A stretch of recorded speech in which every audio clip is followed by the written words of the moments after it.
എടാ, ഒന്നും ഓർത്തും വിഷമിക്കണ്ട. ഇവിടുത്തെ കാര്യങ്ങൾ ഞങ്ങൾ നോക്കിക്കോളാം. നീ കുറച്ച് നാൾ മാറി നിൽക്കുന്നതാ നല്ലത്.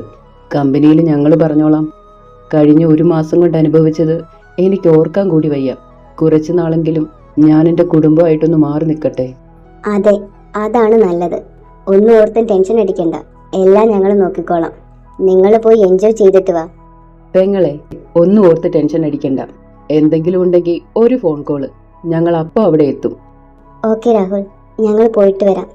ദിയ, പോയിട്ട് വാ.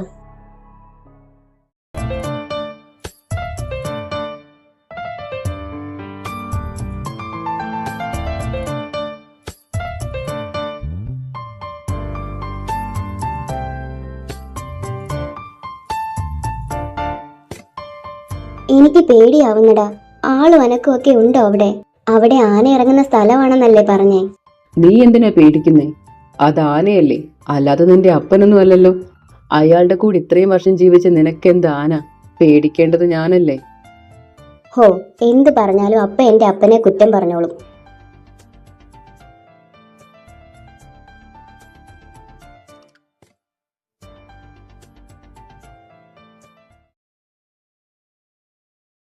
നീ എണീറ്റോ? നിന്റെ അമ്മയെ നോക്ക്, എന്തൊരു ഉറക്കവാ.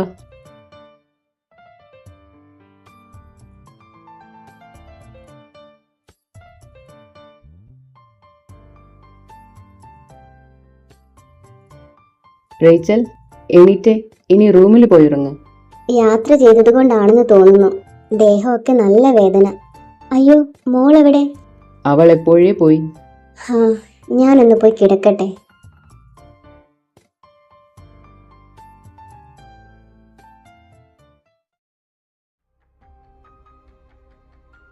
ഏസ, നീ എന്താ നോക്കുന്നത്?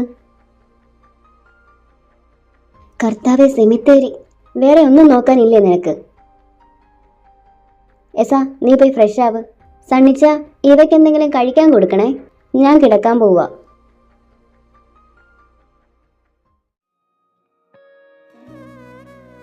നീ കിടക്കാൻ പോവാന്ന് പറഞ്ഞിട്ട് എന്താ പെണ്ണെ കുളിച്ചേ? ഇത്ര യാത്ര ചെയ്ത് വന്നിട്ട് എങ്ങനെയാ സണ്ണിച്ച കുളിക്കാതെ? ആകെ വിയർത്ത് കുളിച്ചാ വന്നത്. പിന്നെ ദേഹത്തിന് നല്ല വേദന. എങ്കിൽ കുറച്ചുകൂടെ വിയർത്തിട്ട് ഒരുമിച്ച് കുളിക്കായിരുന്നു. അയ്യടാ, മനസ്സിലിരിപ്പ് കണ്ടില്ലേ? ഞാൻ കിടക്കാൻ പോവാ. ഹേ ഇച്ചായ, ഞാൻ കുളിച്ചതാ. വിട്, ഇനി കുളിക്കാൻ എനിക്ക് വയ്യ. സാരമില്ല, ഞാൻ കുളിപ്പിച്ചോളാം. ഇച്ചായ, മോള് വരും. മോൾ എപ്പോഴേ കഴിച്ചിട്ടുറങ്ങി.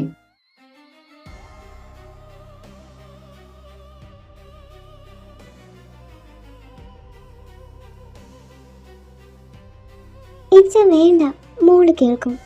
ഇസയുടെ പേര് പറഞ്ഞ് കുറച്ച് നാളായി നീ രക്ഷപ്പെടുന്നത്. ഇന്ന് ഞാൻ നിന്നെ വിടത്തില്ല.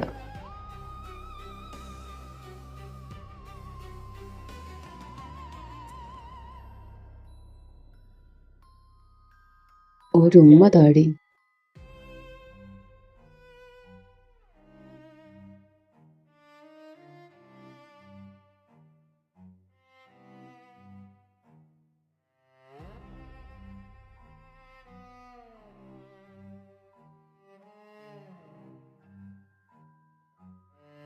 എങ്ങനെയുണ്ട്? ഇഷ്ടമായോ? എന്താ അത്? എസയുടെ റൂമിൽ നിന്നാണല്ലോ.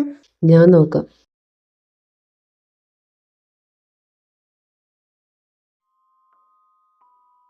എസ, മോൾ ഉറങ്ങിയില്ലേ? എന്താടി, നിനക്ക് ഉറക്കമില്ലേ? ഞാനിന്ന് പപ്പയുടെയും മമ്മിയുടെയും കൂടെ കിടക്കുന്നേ. കർത്താവെ, പെട്ട്. ഉറക്കം വരാത്തത് കൊണ്ടാണോ മോൾ ഇവിടെ വന്ന് നിൽക്കുന്നത്? വായോ, മോളുടെ റൂമിൽ പോവാം. പപ്പ ഇറക്കാലോ മോളെ. പപ്പയോട് ഞാൻ പറഞ്ഞില്ലേ, ഞാൻ പപ്പയുടെയും മമ്മിയുടെയും കൂടെയാ കിടക്കുന്നതെന്ന്. നിങ്ങളുടെ വിത്തല്ലേ, അവളുടെ അടുത്ത് വാശി പിടിക്കാൻ നിൽക്കണ്ട. എങ്കിൽ നമുക്ക് അവളുടെ റൂമിൽ പോയാലോ? ഒന്ന് പോയിച്ച അവിടുന്ന്. ഈ കുരിപ്പ് സമ്മതിക്കില്ല. ഇച്ച, ആ ലൈറ്റ് ഓഫ് ആക്കണേ.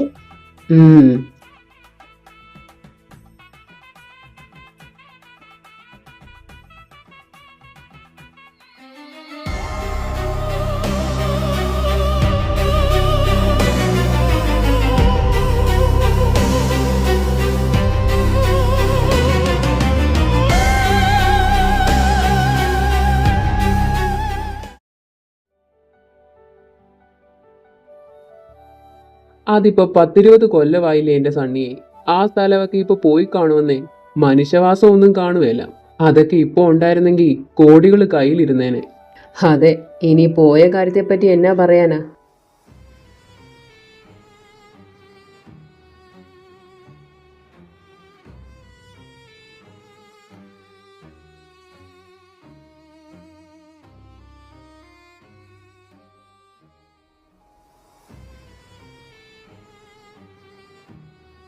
എന്റെ ഈശോയെ, ഏസാ എന്താടി, നിനക്ക് വേറെ എവിടെയും കണ്ടില്ലേ പോയി നിൽക്കാൻ? വന്നേ. ദേ, വാശിയൊക്കെ നിന്റെ പപ്പയുടെ അടുത്ത് മതി, എന്റെ അടുത്ത് നടക്കുവേല. മര്യാദയ്ക്ക് വാ.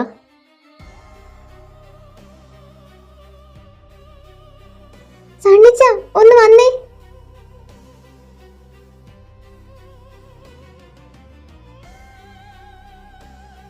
എന്താ എന്താ പറ്റിയേ? സണ്ണിച്ച, അവളുടെ കണ്ണ് കൃഷ്ണമണി ഇല്ലായിരുന്നു. നോക്ക് നോക്കച്ച. ഹാ, അവളുടെ കണ്ണിന് എന്താ കുഴപ്പം റീച്ചലേ? നോക്കിച്ച, നോക്ക്, കൃഷ്ണമണി ഇല്ലായിരുന്നു. നോക്ക്. കൊച്ചിനെ കുറിച്ച് ചുമ്മാ പറയല്ലേ. ഹിച്ച, ഞാൻ കണ്ടതാ, അവളുടെ കണ്ണിന് എന്തോ ഒരു കുഴപ്പം ഉണ്ടായിരുന്നു. ഞാൻ കണ്ടതാ. മോളെ. എന്താ അങ്കിൾ? ഇസ, മോള് പോയി കളിച്ചു. ശരി പപ്പേ.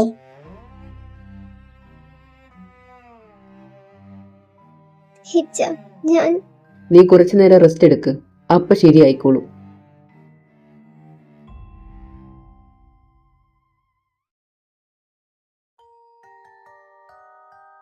എന്നാലും ഞാൻ കണ്ടതാണല്ലോ. ഇനി എനിക്ക് തോന്നിയതാണോ? മമ്മി,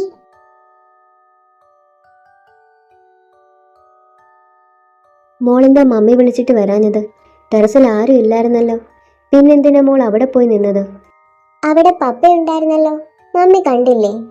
പപ്പ ഉണ്ടായിരുന്നു, പക്ഷേ ആരും ഇല്ലാതെ അങ്ങനെ പോയി നിൽക്കരുത്. എന്തെങ്കിലും പറ്റിയിരുന്നെങ്കിലോ? മോളിങ് വന്നേ. മമ്മി ഒന്ന് നോക്കട്ടെ. കുഴപ്പമൊന്നും ഇല്ലല്ലോ, ചിലപ്പോ തോന്നിയതായിരിക്കും. മമ്മി കണ്ടത് ഇതാണോ?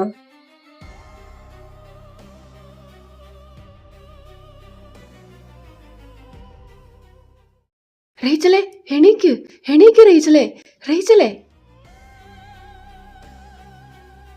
ഹിച്ച, നമ്മുടെ മോള്, അവളുടെ കണ്ണില് ഞാൻ കണ്ടു. റീച്ചലേ. ഹിച്ച, ഞാൻ കണ്ടതാ, മോളുടെ കണ്ണ്. അത് അവളുടെ കണ്ണല്ല, അത് നമ്മുടെ മോളല്ല. പിന്നെ നമ്മളുടെ മോളല്ലെങ്കിൽ പിന്നെന്താ, പ്രേതമാണോ? ആ, അതെ ഹിച്ച. റീച്ചലെ നിർത്തിക്കോ, നീ അതിര് കടക്കുക. മോൾക്കല്ല, നിനക്കാ പ്രശ്നം. ഹിച്ച, ഞാൻ പറയുന്നതൊന്ന് വിശ്വസിക്ക്. ഞാൻ കണ്ടതാ, അവളുടെ കണ്ണ്. അത് മറ്റൊരു ഭാവം, അത് അവളുടെ കണ്ണല്ല. പപ്പ, ദേ നോക്ക്, എസ എന്റെ കൂടെയായിരുന്നു ഇത്രയും നേരം. പിന്നെ നീ എപ്പോഴാ അവളെ കണ്ടത്? അല്ല, അവൾ എന്റെ കൂടെ ഉണ്ടായിരുന്നു. ആ കണ്ണ് എന്റെ കൂടെ ഉണ്ടായിരുന്നു. റീച്ചലെ നിർത്തിക്കോ. മമ്മി എന്തിനാ പപ്പ കരയുന്നത്? അതൊന്നുമില്ല മോളെ, മോള് താഴേക്ക് ചെല്ല്, പപ്പ ഇപ്പൊ വരാം. ശരി പപ്പ. നമുക്ക് പിന്നെ സംസാരിക്കാം, നീ കിടന്നോ. ഹിച്ച ഇവിടെ തന്നെ ഇരിക്കുവോ? ഞാൻ ഇവിടെ തന്നെ ഉണ്ടാകും, എങ്ങോട്ടും പോകുന്നില്ല. നീ ഉറങ്ങിക്കോ.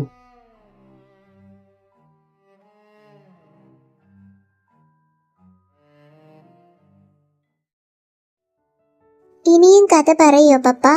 കഥയൊക്കെ ഇനി നാളെ പറയാം. സമയം നോക്ക്, ഒരുപാടായി. പപ്പയുടെ മോൾക്ക് നാളെ കഥ പറഞ്ഞു തരാം. ഞാനിന്ന് മമ്മിയുടെ മടിയിൽ കിടന്നോട്ടെ? അതിനെന്താ, മോള് കിടന്നോ റീച്ചലേ.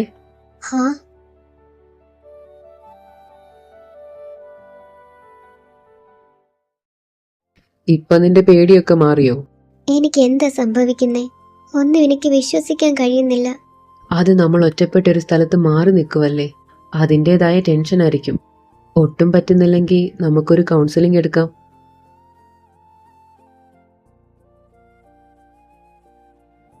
നോക്ക്, പുറത്ത് നല്ല മഴയുണ്ട്. ഞാൻ പോയി വിൻഡോ അടച്ചിട്ട് വരാം.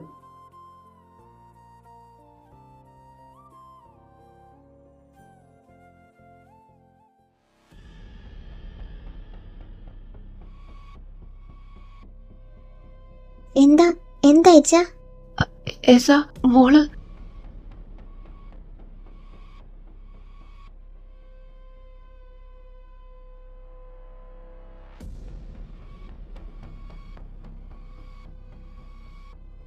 ഇച്ച എന്താ എന്താ പ്രശ്നം? മോള് മോള് പുറത്ത് എന്താ? മോള് ഹെസ ഹെസ പുറത്ത് നിൽക്കുമായിരുന്നു. ഞാൻ കണ്ടതാ. ഹെസ പുറത്ത് നിൽക്കുമായിരുന്നു. എന്താ ഇച്ച ഈ പറയുന്നേ? അപ്പൊ പിന്നെ ഇതാരാ? നമുക്കിന്ന് മോളുടെ ഒപ്പം കിടക്കാം.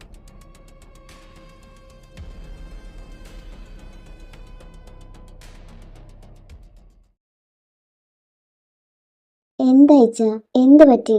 രാവിലെ തൊട്ട് എന്താ ആലോചിക്കുന്നേ? സമയം ഇത്രയായിട്ടും ഒന്നും കഴിച്ചിട്ടുമില്ല. എന്തെങ്കിലും പ്രശ്നമുണ്ടോ? ഏയ് അതൊന്നുമില്ല. എന്തോ മനസ്സിനൊരു സുഖം തോന്നുന്നില്ല. അങ്ങനെ തോന്നാൻ മാത്രം ഇപ്പൊ എന്താ ഉണ്ടായേ? ആ, അത് ഞാൻ പറയുന്നത് നീ സീരിയസ് ആയി എടുക്കണ്ട. ഇന്നലെ ഞാൻ ആ വിൻഡോ ക്ലോസ് ചെയ്യാൻ പോയപ്പോൾ മോള് പുറത്ത് നിൽക്കുന്നതായിട്ട് എനിക്ക് തോന്നി. അപ്പോൾ മോളുടെ റൂമിൽ ചെന്ന് നോക്കിയപ്പോൾ അവൾ അവിടെ ഉണ്ടായിരുന്നു. എന്താ ഇച്ച പറയുന്നേ? എസയെ ഉറക്കി കിടത്തിയിട്ടല്ലേ നമ്മൾ റൂമിലേക്ക് പോയത്? പിന്നെ എങ്ങനെ മോള് പുറത്തു പോകുന്നത്? അത് തന്നെ അറിയിച്ചല്ലേ ഞാനും ആലോചിക്കുന്നത്. എനിക്കൊന്നും മനസ്സിലാകുന്നില്ല. എന്തായാലും നമുക്ക് പള്ളിയിൽ പോയി അച്ഛനെ കണ്ടെന്ന് സംസാരിക്കാം. ഇവിടെ എന്തൊക്കെയോ പ്രശ്നമുള്ളത് പോലെ. അതിന് പള്ളി എവിടെ? അത് അത് ശരിയാ, പള്ളി അതെവിടെയാ? റീച്ചലേ,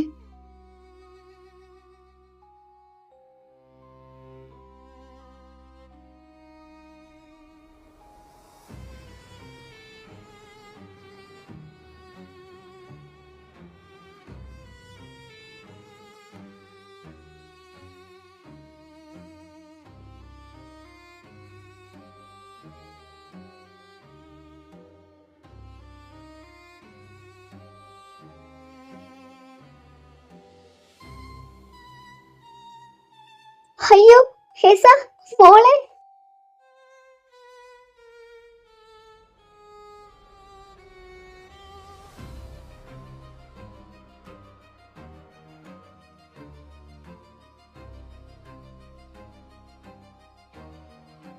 എന്താ പപ്പ എന്നെ പേടിയാണ്.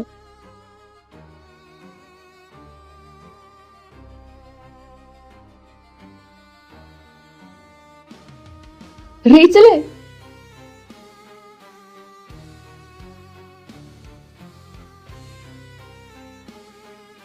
നിങ്ങൾക്ക് പോവാൻ സമയമായിട്ടില്ല. നീ ആരാ? നിനക്ക് എന്താ വേണ്ടേ? ദയവ് ചെയ്ത് ഞങ്ങളെ ഒന്നും ചെയ്യരുത്. ഞാനല്ലല്ലോ, നിങ്ങളല്ലേ എന്നെ ഇല്ലാതാക്കിയത്. അന്ന് ഞാനും പറഞ്ഞതല്ലേ പപ്പയോടും മമ്മിയോടും എന്നെ ഒന്നും ചെയ്യരുതെന്ന്. ആരും എന്നെ കേട്ടില്ല. എനിക്ക് എത്ര വേദനിച്ചുവെന്നറിയാമോ? മോളെ, എന്റെ അരികിലേക്ക് ഞാൻ നിങ്ങളെ എത്തിച്ചത് എല്ലാം അവസാനിപ്പിക്കാൻ വേണ്ടിയാ. എന്നെ ഉപദ്രവിച്ചവരുടെ അവസാനം കാണാൻ. ഒരിക്കലെങ്കിലും നിങ്ങൾ എന്നെ സ്നേഹിച്ചിട്ടുണ്ടോ? പറ പപ്പ, എന്നെ സ്നേഹിച്ചിട്ടുണ്ടോ? മോളെ, എപ്പോഴും നിങ്ങൾക്ക് ഞാനൊരു ഭാരമായിരുന്നില്ലേ? അതുകൊണ്ടല്ലേ എന്നെ നിങ്ങൾ ആരും അറിയാതെ കൊന്നു കളഞ്ഞത്? പറ മമ്മി, അല്ലേ? കുറേ വർഷങ്ങളായി ഞാനിവിടെ തനിച്ചായിരുന്നു. ആരും എന്നെ തേടി വന്നില്ല. പക്ഷെ പപ്പയും മമ്മയും എന്നെ തേടി വന്നു. എല്ലാം അവസാനിക്കാൻ പോവാ.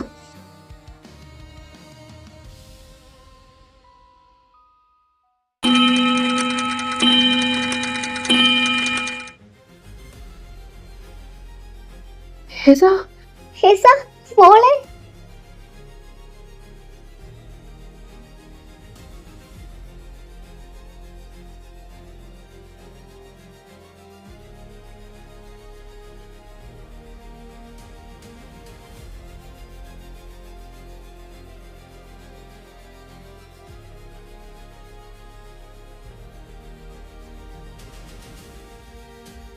ഹലോ, നീ എവിടെയാ?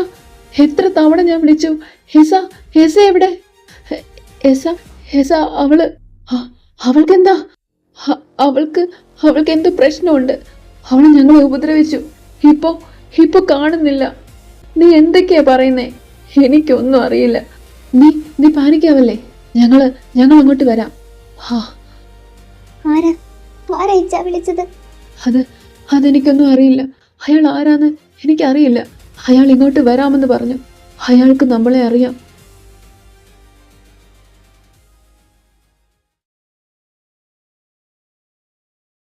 എടാ, എന്താ എന്താ പറ്റിയത്? എസ എവിടെ? എസയെ കാണുന്നില്ല. അവൾ എങ്ങോട്ടോ പോയി. ഈ വീട്ടിൽ എന്താ നടന്നതെന്ന് എനിക്ക് ആലോചിക്കാൻ പോലും കഴിയുന്നില്ല. നിങ്ങൾ ആരാണെന്ന് ഞങ്ങൾക്കറിയില്ല. ഈ അവസ്ഥയിൽ വന്നതിന് ഒരുപാട് നന്ദി. ഹെസ,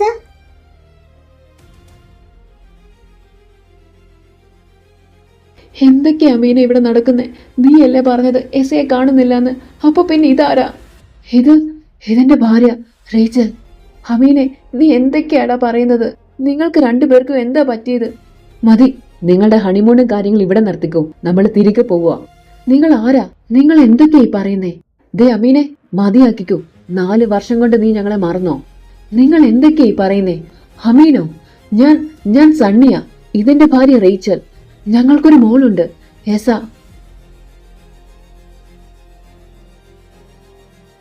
നീ അമീന. ഇത് നിന്റെ ഭാര്യ എസ, എസ്തർ. 4 വർഷം മുന്നേ നിങ്ങൾ രണ്ടുപേരും സ്നേഹിച്ച് കല്യാണം കഴിഞ്ഞവരാ. നിങ്ങളുടെ ഇന്റർകാസ്റ്റ് മാരേജ് ആയതുകൊണ്ട് നിങ്ങളുടെ വീട്ടുകാർ തമ്മിൽ പ്രശ്നം ഉണ്ടായിരുന്നു. അതിൽ നിന്ന് മാറി നിൽക്കാൻ വേണ്ടി നിങ്ങൾ ഹണിമൂണിന് വന്നതാ ഇങ്ങോട്ട്.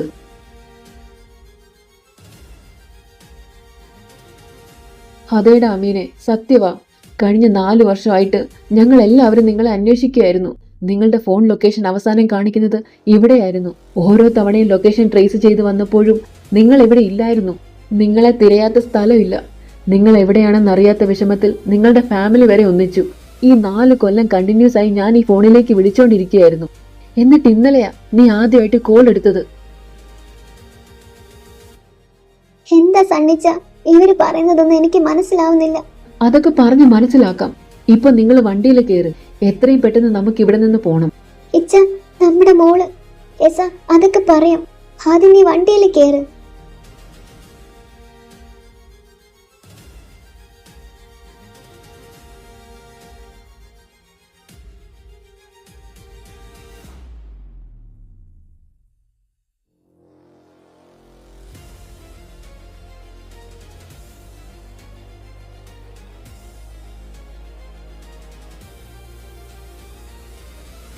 അമീൻ, എസ, നമ്മളിതെവിടെയാ? എനിക്കൊന്നും മനസ്സിലാകുന്നില്ല എസ. എന്താ ആ വീട്ടിൽ നടന്നത്? അമീൻ, രാഹുൽ, ഞങ്ങളിതെവിടെയാ? എനിക്കൊന്നും മനസ്സിലാകുന്നില്ല. ദിയ, ഞങ്ങൾക്ക് എന്താ പറ്റിയത്? Okay, don't panic. നമുക്കെല്ലാം സംസാരിക്കാം.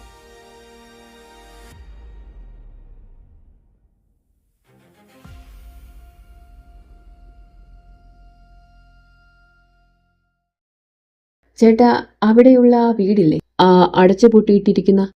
ഏതാ? ആ എസ്റ്റേറ്റിനടുത്തുള്ള വീടോ? ഹാ, അതെ. ഓ, ആ വീടോ? വാർത്ത കണ്ടു വന്നതായിരിക്കും അല്ലേ? അതെന്താ ചേട്ടാ അങ്ങനെ പറഞ്ഞേ? അല്ല, നിങ്ങൾ വാർത്തയൊന്നും കണ്ടില്ലേ? രാവിലെ തൊട്ട് അവരാ ടിവിയിൽ. ഇല്ല ചേട്ടാ, ആരെ പറ്റിയാ പറയുന്നേ? എന്ത് വാർത്തയാ? അത് സംഭവം നടന്നിട്ട് 7-8 വർഷമായി. അന്ന് അവിടെ താമസിച്ചിരുന്നത് ഒരു സണ്ണിയും റീച്ചലുവാ. അവർക്കൊരു കൊച്ചും ഉണ്ടായിരുന്നു.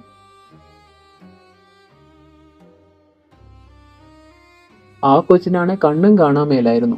അവർക്കതിനെ ഒട്ടും ഇഷ്ടമല്ലായിരുന്നു. പിന്നെ ആരൊക്കെയോ പറഞ്ഞ് ആ കൊച്ചിനെ അങ്ങ് ബലി കൊടുത്തു. കാര്യം എന്നതാ, ഈ കൊച്ചിനെ ബലി കൊടുത്താ വേറെ പിള്ളേരുണ്ടാകുമെന്ന്. അതും കുഴപ്പങ്ങളൊന്നും ഇല്ലാത്ത പിള്ളേരുണ്ടാകാൻ വേണ്ടി അതിനെ കൊന്നു. അത് കഷ്ടകാലത്തിനൊരു തോട്ടക്കാരൻ ജോയി കണ്ടു. അയാളെ വെറുതെ വിടുവോ?